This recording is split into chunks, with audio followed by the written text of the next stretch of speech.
So oftentimes you'll hear people if something's difficult, they're like, oh, it's like pulling teeth, or I'd rather have a root canal. People say these phrases all the time, and typically they're not connected to dentistry, so they don't really know what is entailed in these procedures. But I always laugh. I'm like, hey, wait a second, it's not that bad. Let me break down this myth. Welcome to the Semidey Dental podcast. We're here to provide you expert insights on how dentistry can improve your quality of life and extend your health span. I'm Alex Semidey, and I'm a practicing dentist, and I'll be your host, along with Jeremy Wolf. Enjoy the show. Well, hello, everyone, and welcome back to Semidey Dental podcast. Jeremy Wolf here, and as you might notice if you're watching this, Dr. Alex is not here today. We got rid of him, didn't we? No, we did not get rid of Dr. Alex. We love Dr. Alex. No, never. We love Dr. Alex right here. He is on vacation, so I'm hijacking his podcast. And as you can see, I don't have the same facial hair. Yes, you're a lot more pretty than he is, I must say. Well, I do tell patients that when they come in and they're like, "You're not Dr. Alex." I go, "I hope I'm prettier." So, yeah. Okay, so topic for discussion today is something that it's funny.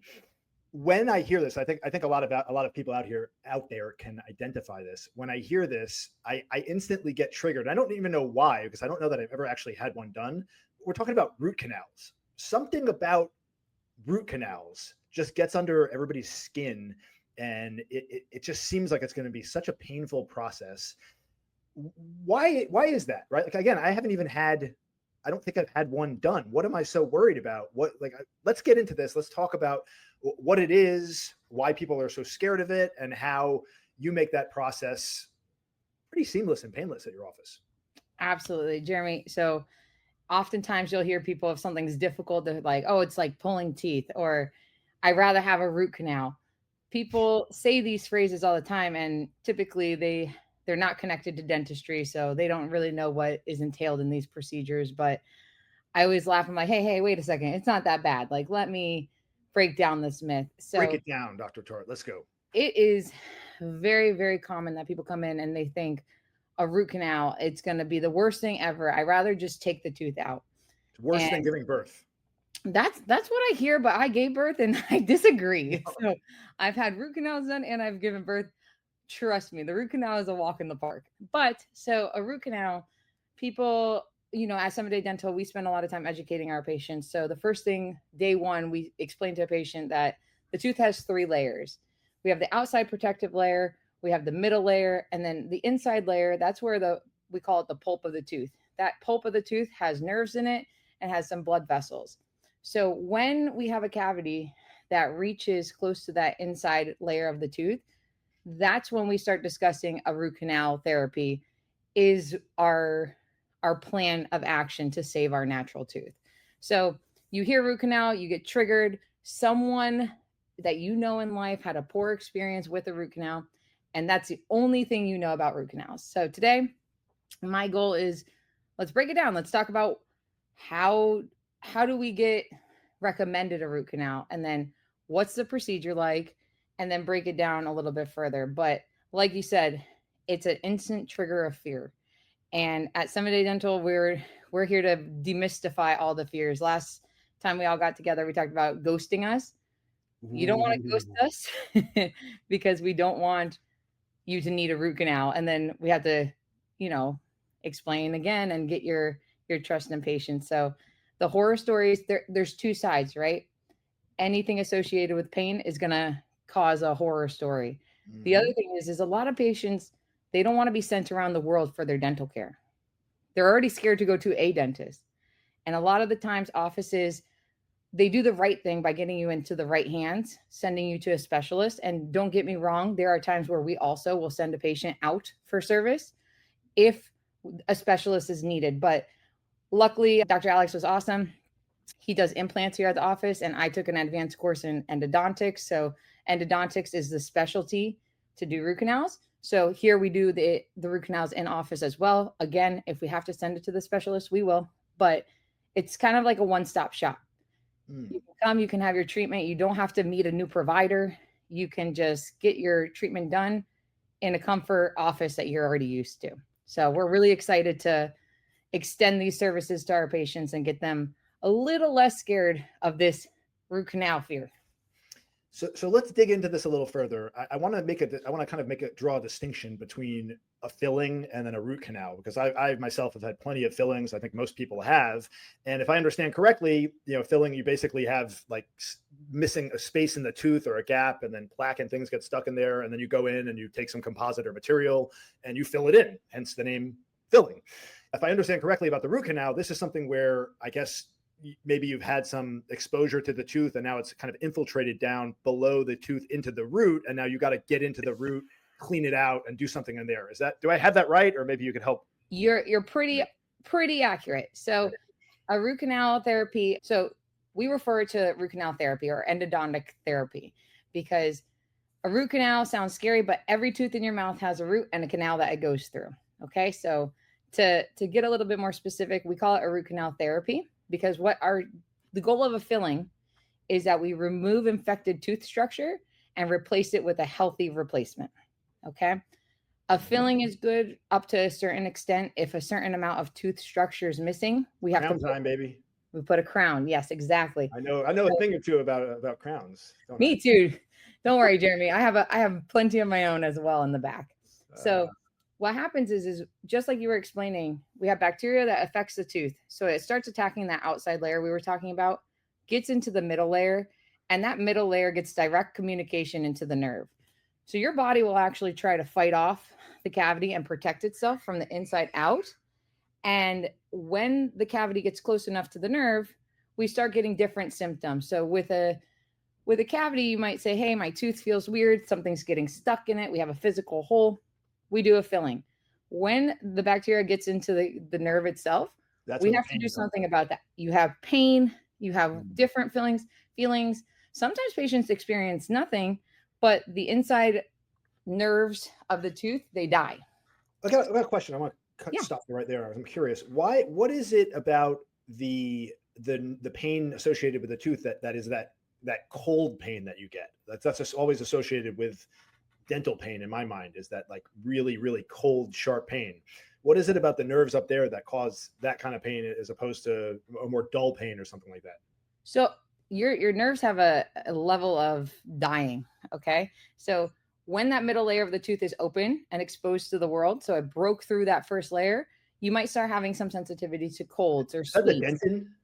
Yep, that's the dentin, Larry. Exactly. Yeah, Look at you. I'm going to tell Dr. Alex, he's going to be so excited that you remembered from your day one. I'm going to get a gold star when we're done. Maybe. Or a gold crown, your choice. There you go. So once that middle layer of the tooth is exposed, it can communicate to the nerve. So the outside world with the colds that you're drinking or the coffee you're drinking that's hot, it can send a signal to the nerve and the nerve responds as like, ooh, that's a trigger. Now, you had mentioned before a filling. A filling replaces tooth structure. A root canal therapy, we go in, we clean out the infected nerve, and then we fill the canal.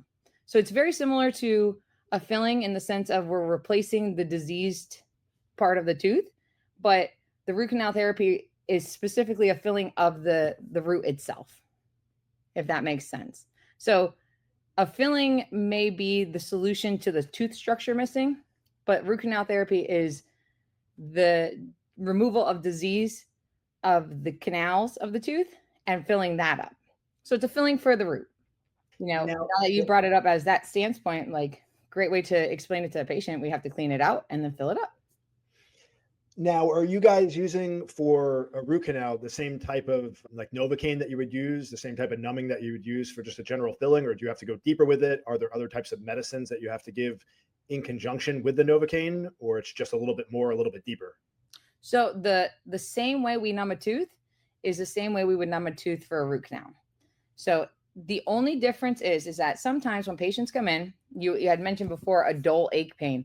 That is your telltale sign that a tooth is infected to an extent that is beyond a filling repairing it. So we talked about how if you have a cavity and your tooth gets that cold sensitivity, if that cold sensitivity stops as soon as you remove the cold, offender, you might not need a root canal.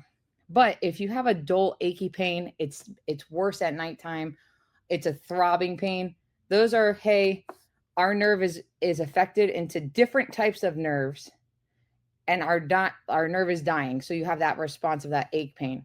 So if we see that, or if we take an x-ray and we see an infection, sometimes we have to do a treatment before we go ahead and open the tooth up to clean out the root canal.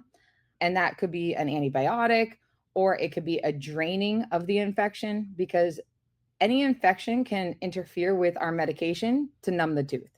So that's the only difference. If we have an active infection of the nerve in the root of the tooth, sometimes we have to get a patient on medication to heal that, and then our numbing medicine can work normal. But there's no special extra numbing technique that we have to do.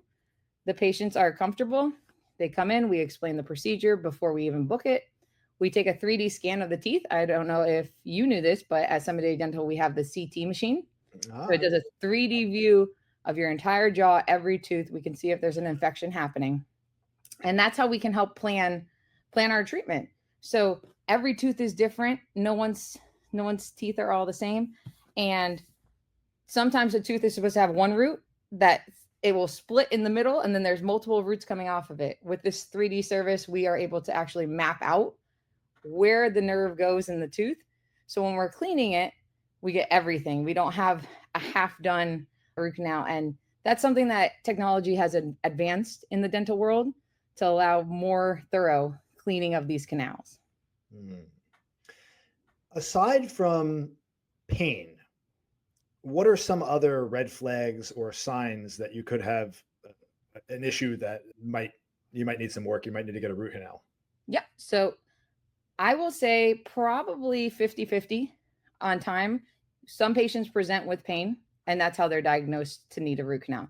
The other 50% is maybe they got trauma to their tooth. It could be trauma from a long time ago, and they've always noticed this one tooth is a dark gray or a different color. And when we test the tooth with our test, the nerve may not respond, which means you could have a dead nerve in your mouth. It could be not affected, but it just has no life to it, which will discolor your tooth. So some people have a discolored tooth from trauma.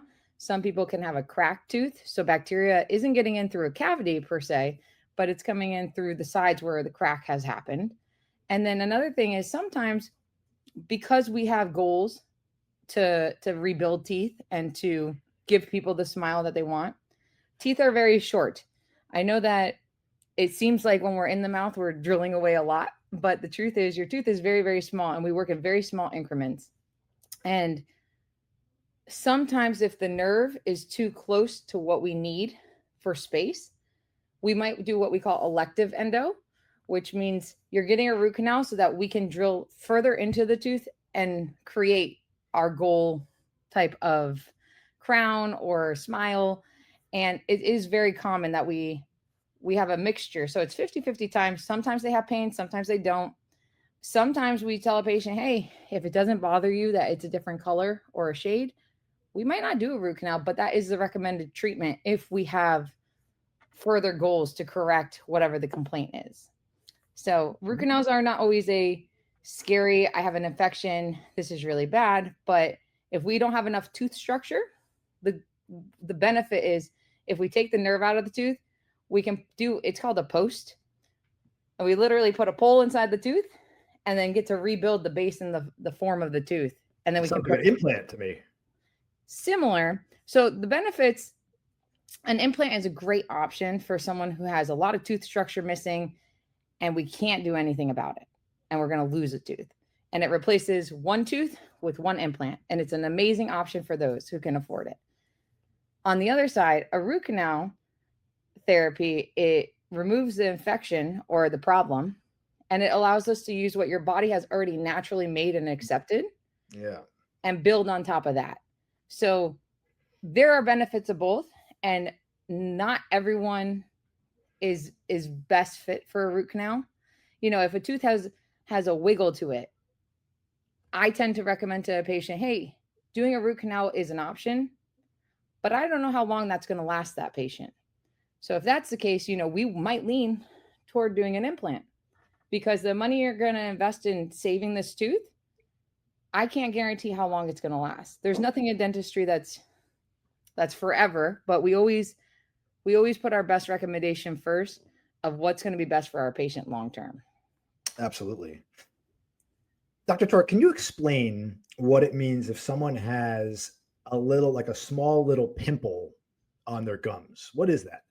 So when we think about the tooth, we talked about cavities.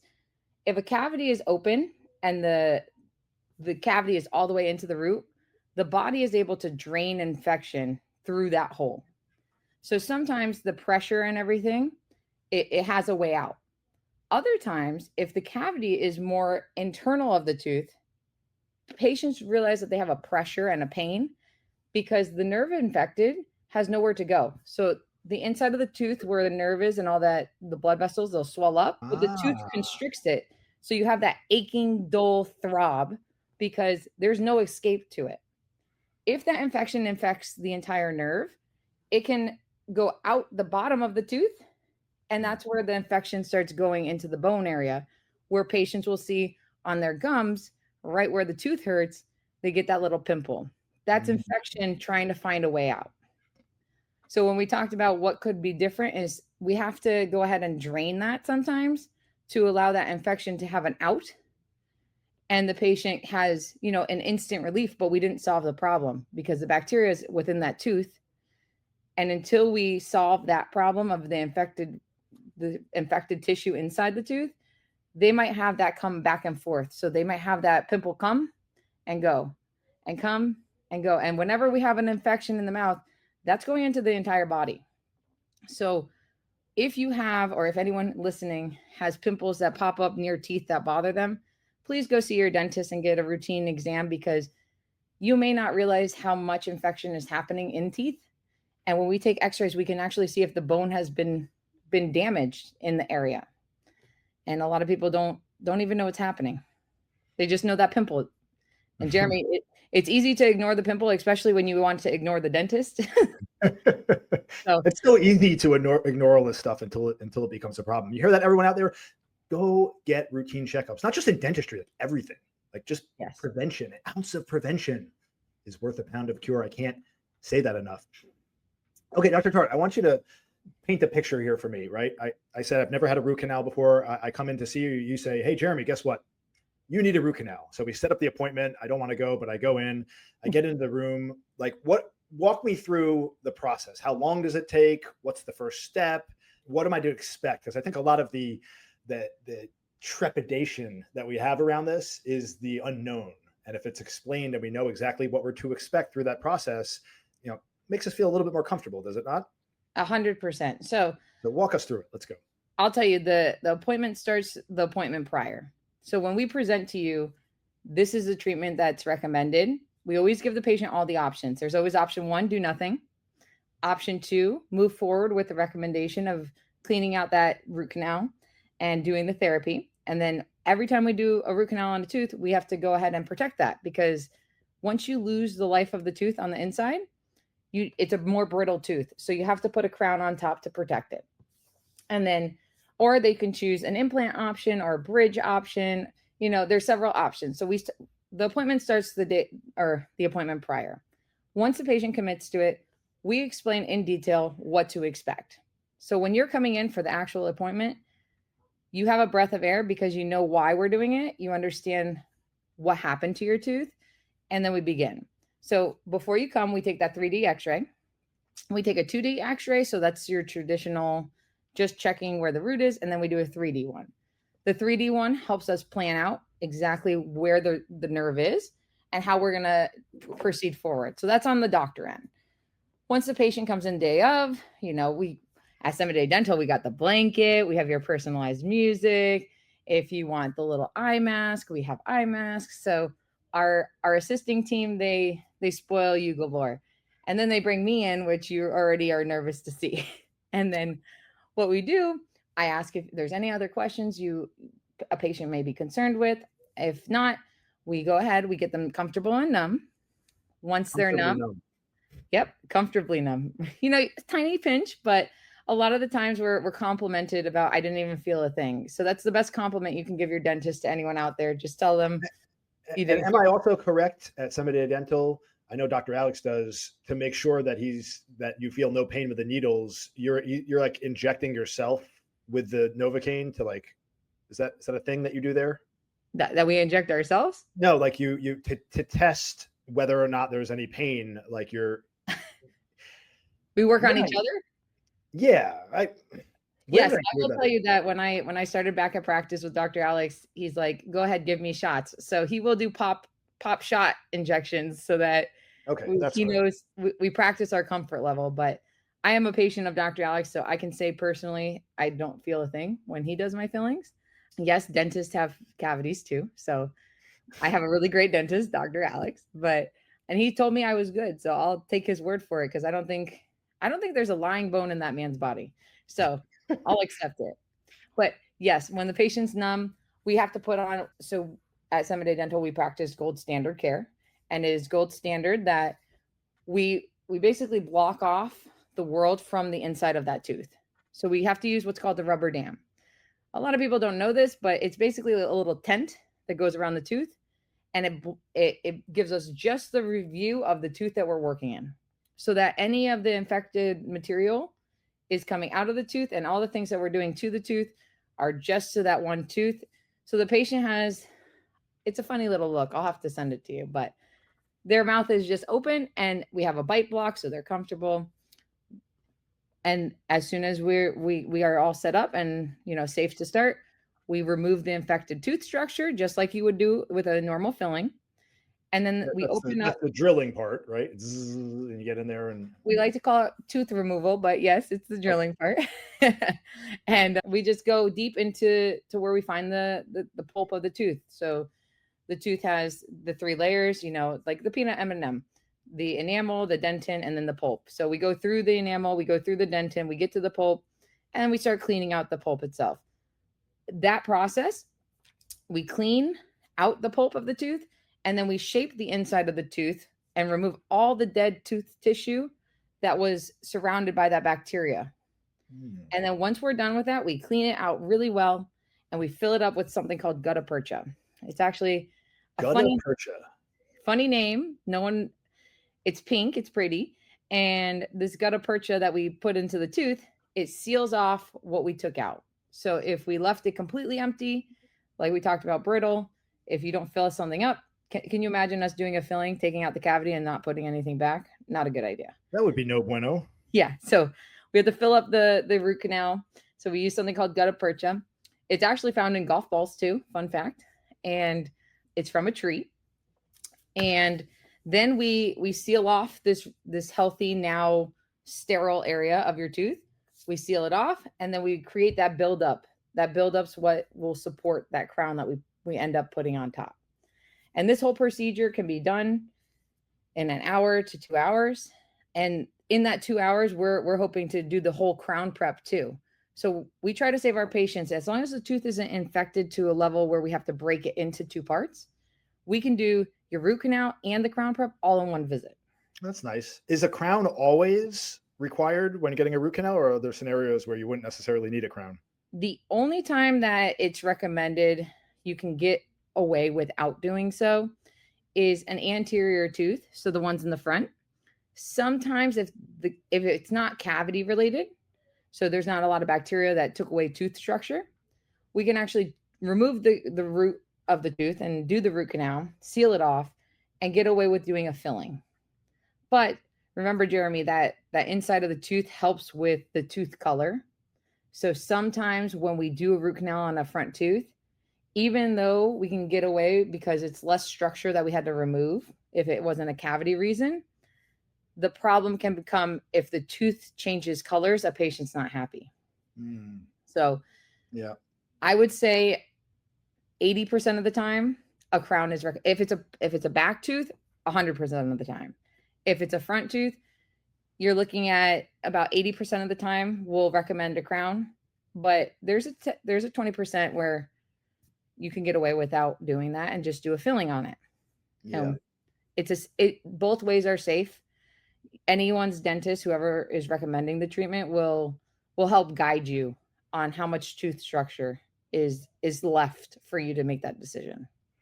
This is why it's so important in my mind. Like, I'm so happy I found you guys at Semidey Dental. Like, I want to, when I go to the dentist, I obviously I like to get options. I'd like to have an explanation on what's going on, but ultimately I want to feel a level of trust with my provider, with my dentist in this case, where I could just say like, well, doc, what do you recommend? And like, that's what I will do, because you know what the best course of action is typically for patients. And I don't want to put that decision on myself to have to go out and then try to figure out what the best course of action is. And I feel like I have that with you guys, like whatever you guys tell me to do, I'm going to do that. Jeremy, I will tell you this. There are several times where a patient says, what would you do? Yeah. And sometimes I shock them because I tell them, listen, if it were me, I would do this. And they're like, but that's not, it might not be the most expensive treatment. It might not be the most, long-term solution. And I said, you asked me what I would do. I'm being honest with you. So I have several fillings in my mouth from before I was a dentist where really large cavities, didn't do a root canal.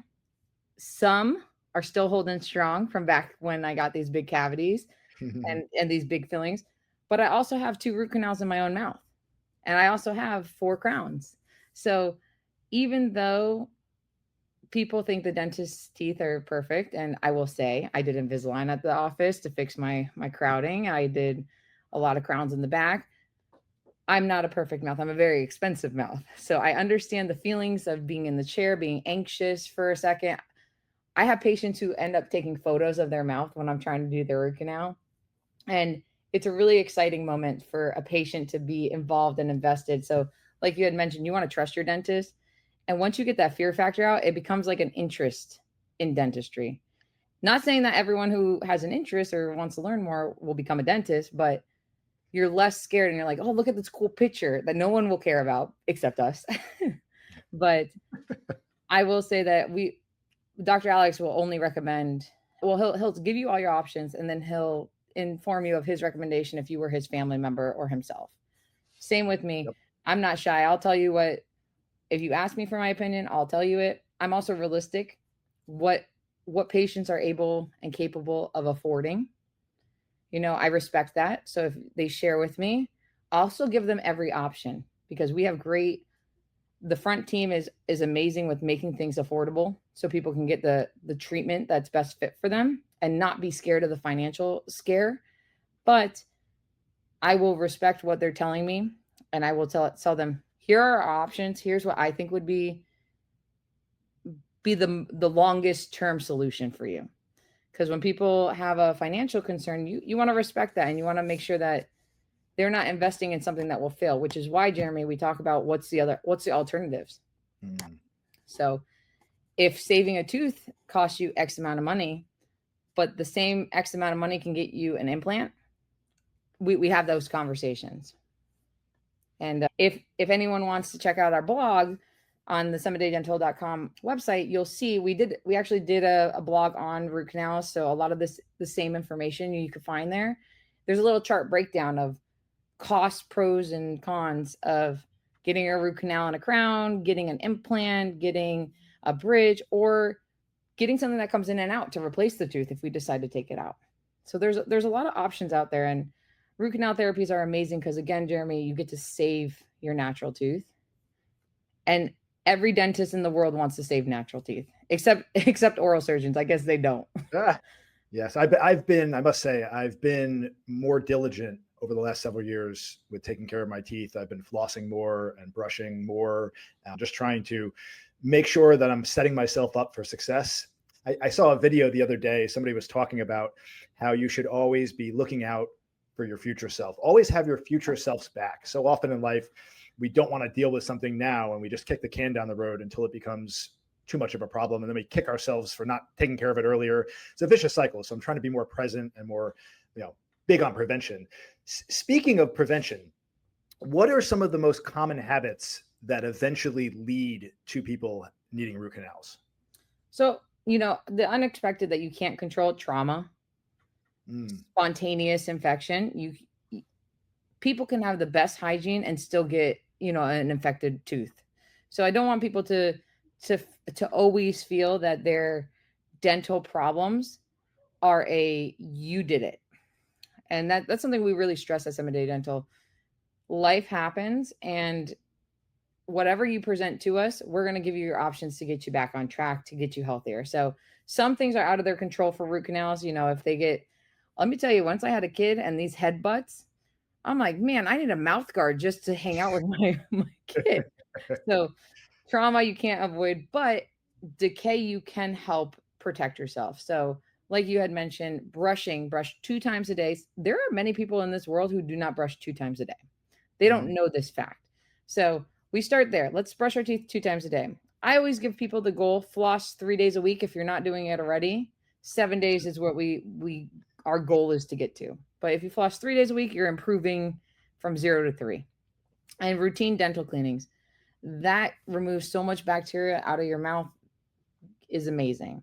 Don't avoid the dentist. When you start getting that weird feeling, make your appointment. Go on in, get your regular checkup, or go for a limited checkup, just so that you're ahead of the game. If we are able to catch it early, it could be a solution as just a filling. If we wait, sometimes the tooth, we lose more structure, things will break. Sometimes we lose even the option to do a root canal. We have to lose a tooth. So don't ignore those early symptoms. And then if you do have a cavity, don't wait on it. Again, a filling is an option at the time we tell you.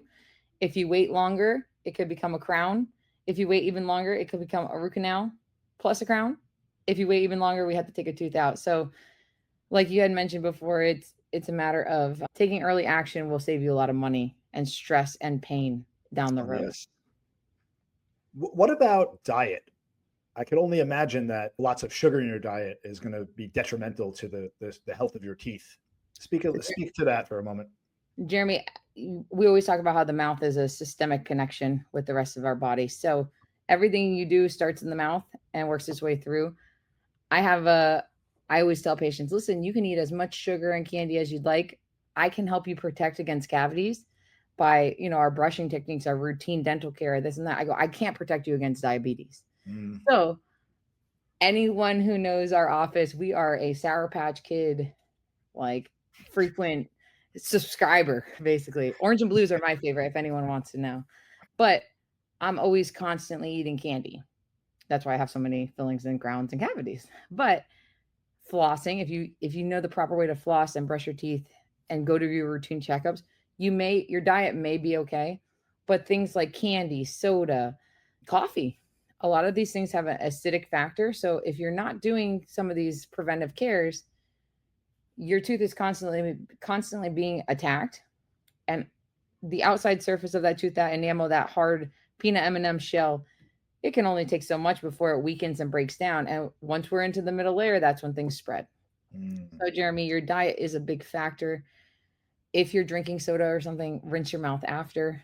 That's one way. Rinsing your mouth with water kind of helps get rid of some of that sugar left behind on the tooth surface. But that's why it's so important to take those preventive measures and disrupt that sugar breakdown on our tooth surface. Yeah, I can proudly say that over the last 6 months to a year, I've significantly decreased my sugar intake. I really hardly ever drink soda now. I actually stopped drinking coffee about a week ago. The older I get and I feel my body aging, the more cognizant I am of what I'm putting inside my body to make sure that I can live a long, healthy, fruitful life. And I'm starting to feel a lot better, I must say. Sugar is the silent killer. It really is a poison to some degree. You know what is also? Stress. Stress is a silent killer.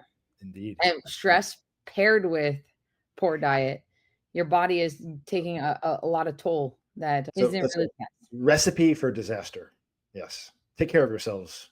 Yes. We only got this one life to live. Let's make sure we live it to the fullest.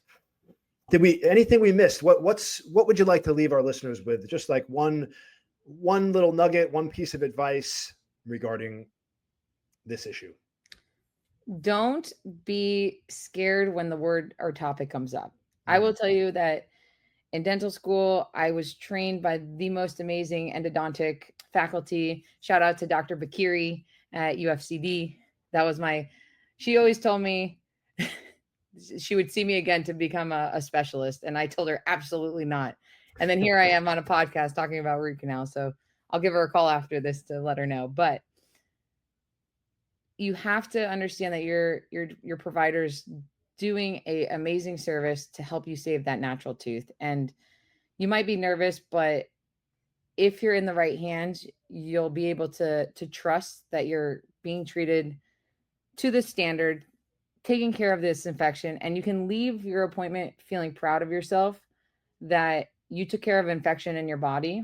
And moving forward, create those goals just like you did, Jeremy, where you improve so that you don't have to be in that same situation again. We're here to help you. Semidey Dental, I always say comfort doesn't cost more. I'm not sure if Dr. Alex likes that. I don't pay the bills around here. So comfort does not cost more. And I know that that's our priority here. And our team is going to ease you in every step of the way if a root canal is in your future. I have two myself. So all the rumors are not true. Good experiences do happen. And when we do our post-op call, sometimes these patients just tell us they don't feel anything. So let's hope that you have that same experience if you have to be in those chairs. Well, I'll just be seeing you guys for cleanings from now on. I'm not going to have any more issues ever again in my mouth. But if you do, knock on wood. But if I do, I know where to find you guys. Absolutely. So right, I think Dr. Alex is going to be jealous. We had so much fun. Should we make our own podcast, Jeremy? Absolutely. Let's do it.